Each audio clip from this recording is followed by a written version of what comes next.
Assalamualaikum warahmatullahi wabarakatuh.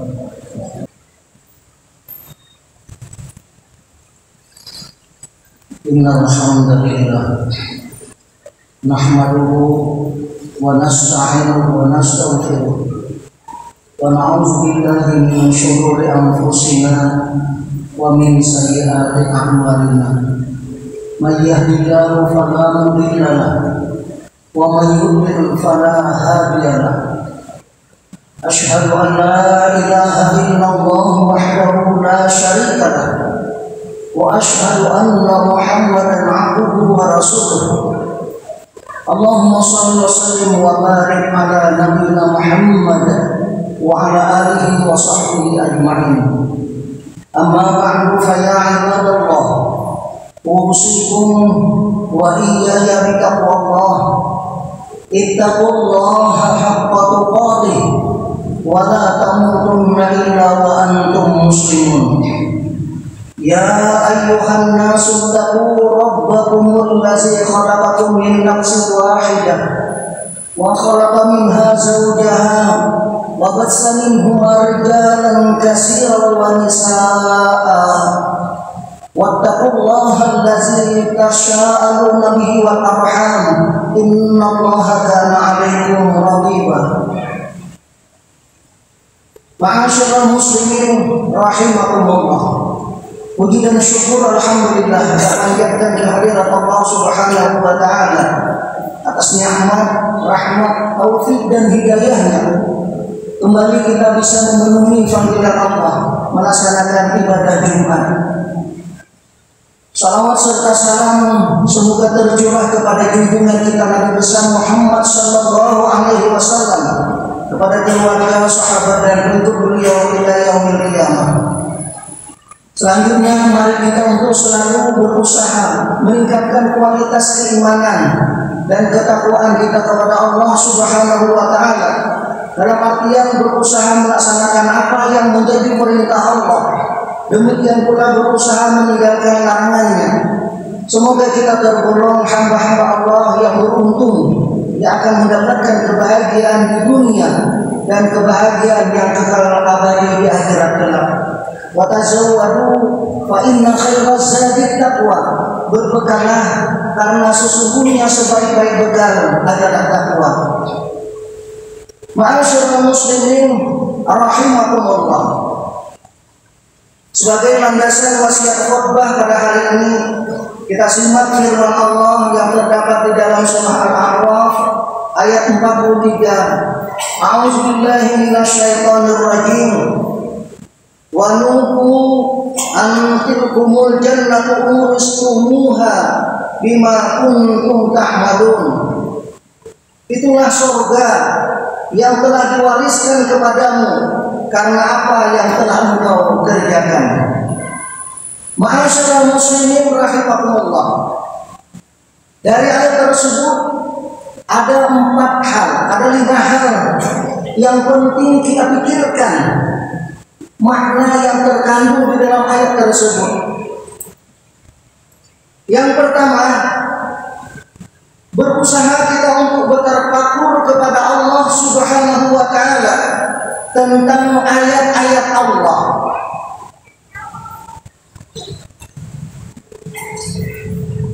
Tafakur tentang kejadian alam ini, tafakur tentang kejadian langit dan bumi, dan bahkan bertafakur tentang kejadian diri kita sendiri. Wa fi anfusikum afala tubsirun. Allah mengingatkan kepada kita, pada diri kita, apakah kita tidak melihat kebesaran Allah, kekuasaan Allah yang mulai kita diciptakan oleh Allah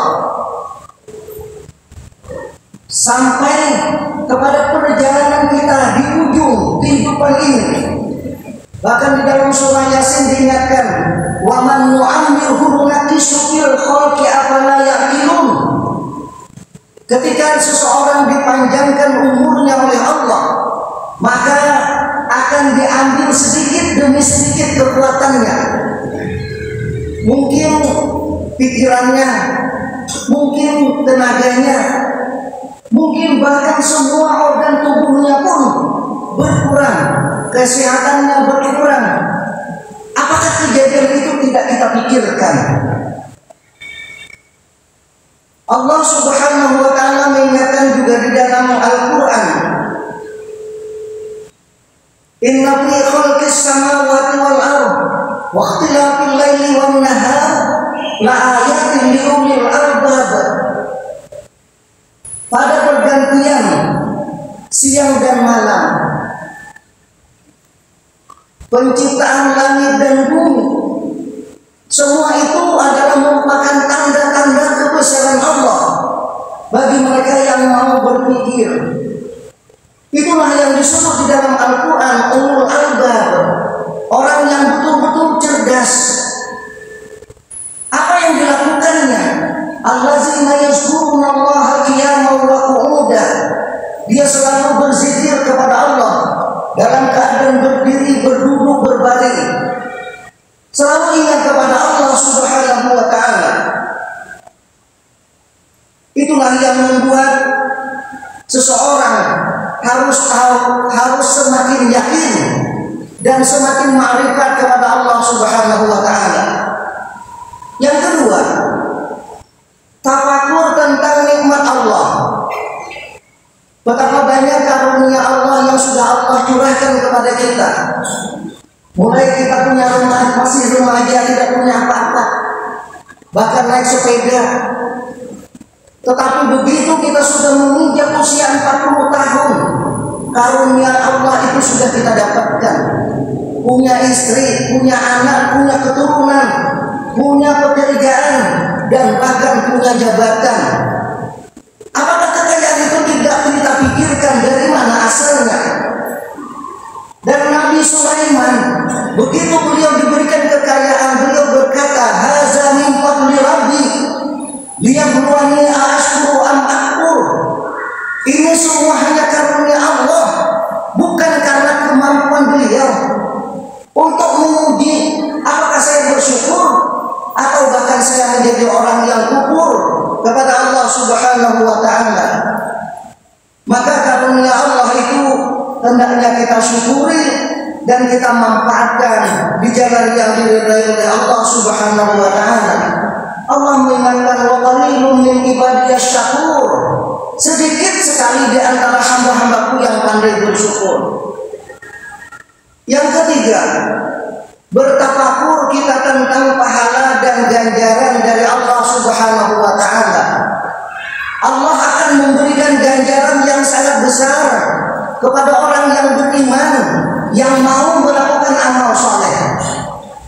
Minimal 1 dibalas dengan 10. Falahu asru amsalihah.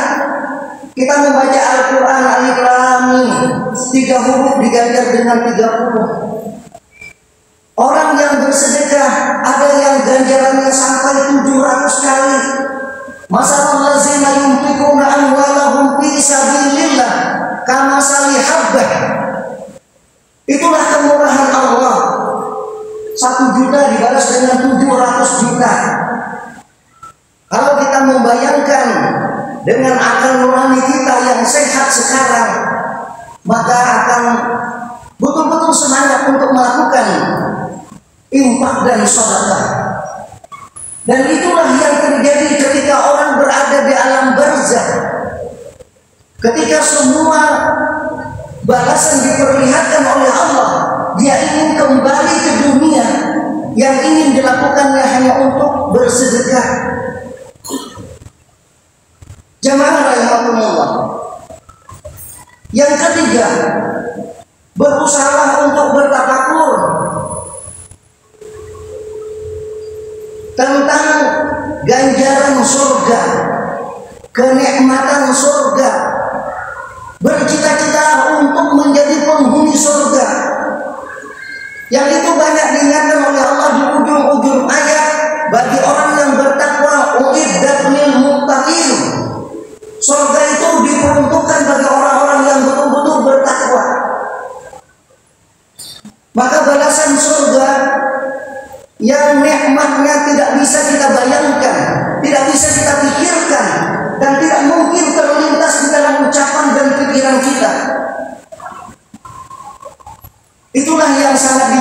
dikatakan orang-orang saleh, orang-orang terdahulu ingin menjadikan dirinya ini menjadi penghuni surga di ujung kehidupannya dalam keadaan husnul khatimah. Betapa Rasulullah SAW telah mematok usia kita antara 60 sampai 70 tahun, sittin wa sab'in, antara 60 sampai 70 tahun, dan itu terbukti. Rasulullah berumur 63 tahun, dan banyak saudara-saudara kita yang di bawah dari 60 tahun sudah mendahului. Bagaimana perjalanan hidup kita? Terkadang kita sudah berumur 50 tahun merasa masih muda saja, merasa ingin bercita-cita setinggi langit. Boleh-boleh saja bercita-cita setinggi langit, kami sadar bahwa kaki berpijak di bumi. Perjalanan hidup kita hanya tinggal 10 atau 20 tahun ke depan. Apa yang kita bisa persiapkan? Umpama orang yang akan dipunis mati di Cipinang misalnya, 1 bulan lagi Anda akan dipunis mati. Apa yang terjadi pada diri seseorang? Tentunya dia akan gelisah, dia tidak akan tenang hidupnya. Maka rohaniawanlah yang berfungsi untuk memberikan kesadaran, mengingatkan kepada jalan yang diridhai Allah, bertaubat banyak-banyak kepada Allah. Tetapi bagaimana dengan kita? Umur dirahasiakan oleh Allah supaya kita tetap semangat menjalani hidup ini. Tidak boleh juga pesimis. Dan Allah tidak suka kepada orang yang putus asa. Wala ta'asu bi rauhillah. Jangan kita putus asa dari rahmat Allah. Tetapi kita juga harus sadar bahwa persiapan untuk kehidupan akhirat jauh lebih penting. Kehidupan 1000 tahun ke depan. Ibarat peribahasa, orang yang berada di alam akhirat, dunia ini hanya mimpi. Mungkin 1,5 jam saja ukurannya akhirat. Jemaah rahimakumullah. Selanjutnya, tafakur yang keempat adalah tafakur tentang azab Allah. Betapa banyak Al-Quran mengingatkan kepada orang yang melakukan dosa dan kemaksiatan, dia akan mendapatkan azab neraka jahanam. Bagi orang yang beriman, yang iman amalnya sedikit, maka dia akan mendapatkan siksa sebelumnya. Fa'amma man saqulat mawazinuhu fa huwa fi 'ishatin radiyah. Kalau banyak amal baiknya maka dia akan mendapatkan keridhaan Allah. Wa amma man khaffat mawazinuhu fa ummuhu hawiyah. Kalau dia timbangan amal kebajikannya sedikit, maka dia akan mendapatkan balasan neraka hawiyah. Allah bertanya, apakah neraka hawiyah? Narun hawiyah. Allah yang bertanya, Allah juga yang menjawab. Itulah api yang menyala. Maka yang akan dipertanyakan pertama adalah ibadah sholat. Ukuran amal seseorang, biar bagaimanapun banyak amal kebajikannya, bahkan sudah haji sekalipun, maka ibadah sholat yang paling menentukan. Allahumma yuhasabu bihil abdu yaumal qiyamah as-sholat. Yang pertama kali nanti akan dihisab di pengadilan Allah adalah tentang ibadah sholatnya. Ketika ibadah sholatnya baik, maka seluruh amal kebajikannya akan diterima. Ketika ibadah sholatnya rusak, maka akan sia-sia amal ibadah yang lainnya. Yang kelima, penting kita bertafakur tentang kebaikan Allah. Allah ini sangat baik kepada kita.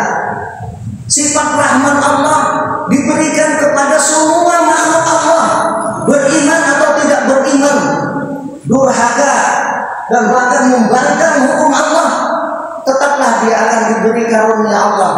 Tetapi sifat rahim Allah hanya khusus diperuntukkan bagi orang yang beriman di akhirat kelak. Demikian pula Allah menutupi aib kita. Allah masih menutupi kekurangan kita. Betapa ketika remaja ada yang sholatnya berangkandingan, ada yang bahkan mungkin ibarat peribahasa kita sholat Jumat pun berangkatnya terakhir sampai Jumat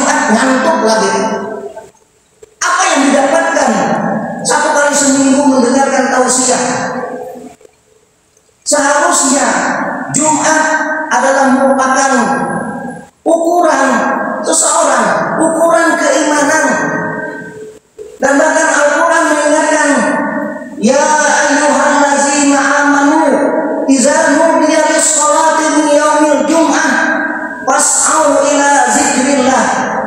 Apabila yang dipanggil adalah orang yang beriman, apabila dipanggil untuk sholat Jumat, maka segera untuk memenuhi panggilan Allah dan tinggalkan bentuk jual beli perniagaan ataupun bisnis lainnya keduniaan sifatnya.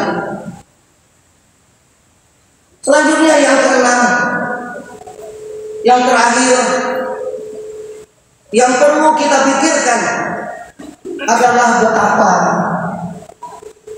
beratnya dosa yang kita lakukan. Apakah ada jaminan akan diampuni Allah? Apakah ada jaminan ibadah kita diterima? Apakah ada jaminan pasti masuk surga? Sehingga Rasulullah Shallallahu Alaihi Wasallam yang beliau itu pasti masuk surga, beliau mencontohkan istighfar tidak kurang dari 100 kali dalam sehari dengan ucapan astagfirullah wa atubu ilaih. Beliau pernah sholat 2 rakaat di malam hari sampai jengkak pagi. Surah yang dibawa surah Al-Baqarah, surah Al-Imran, 2 juz setengah. Kita setengah jam saja berat untuk sholat tahajud. Jauh bandingan dengan para sahabat yang kita lakukan. Itulah ukuran keimanan yang ada pada diri kita. Ketika seseorang imannya kokoh, kuat, pondasinya kuat, dan cita-cita ingin bahagia di akhirat kuat, berarti ibadahnya juga akan meningkat. Jemaah rahimakumullah. Demikian 6 tafakkur yang perlu kita pikirkan dalam kehidupan ini. Yang pertama, bertafakur sedikit tanda-tanda kebesaran Allah. Bertafakurlah tentang nikmat karunia Allah. Bertafakurlah tentang pahala, ganjaran yang akan dibalas dengan balasan surga. Kemudian bertafakurlah tentang azab Allah, agar kita berusaha untuk meninggalkannya, berusaha untuk menghindarinya, dan selalu kita berdoa agar terbebas dari siksa api neraka. Dan doa itu diabadikan oleh Rasulullah ketika sebelum salam, Allahumma inni a'udzubika bi azab jahannam wa min azabil qabri wa min fitnatil mahya wal mamat wa min fitnatil masyihid dajjal. 4 permohonan kita kepada Allah Subhanahu wa taala.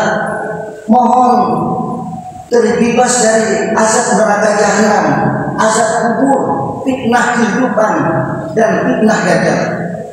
Semoga Allah Subhanahu wa taala selalu memberikan kita hidayah untuk selalu bersyukur atas segala karunia Allah Subhanahu wa taala, dan semoga kita diselamatkan oleh Allah mendapatkan husnul khatimah dengan ganjaran surga. A'udzubillahi minasyaitonir rajim. Wasari'u ila maghfiratin min rabbikum wa jannatin 'arduha as-samawati wal ardh wa 'iddatul lil muttaqin wa qur rabbighfir warham wa anta khairur rahimin.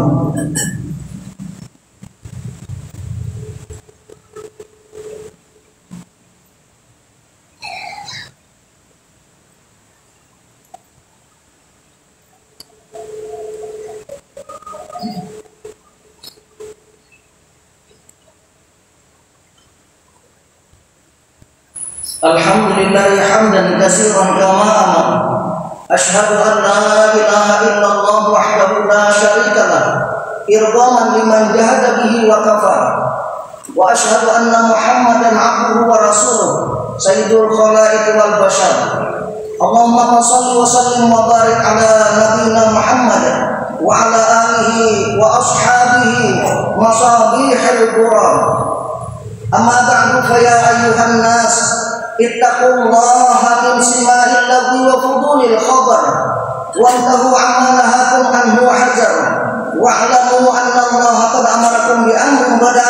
بنفسه وسنى بملائكته المسبحة بكرسه فقال تعالى مخبرا وآمرا إن الله وملائكته يصلون على النبي يا أيها الذين آمنوا صلوا عليه وسلموا تسليما اللهم صل على محمد وعلى آل محمد وعن كل الصحابة والقرابة والتابعين وتابع التابعين وتابعهم بإحسان إلى يوم الدين اللهم اغفر للمسلمين والمسلمات والمؤمنين والمؤمنات الأحياء منهم والأموات إنك سميع قريب مجيب الدعوات ويا قاضي الحاجات اللهم إنا نسألك الحسن الخاتمة ولا تختم علينا بسوء الخاتمة ربنا آتنا في الدنيا حسنة وفي الآخرة حسنة وقنا عذاب النار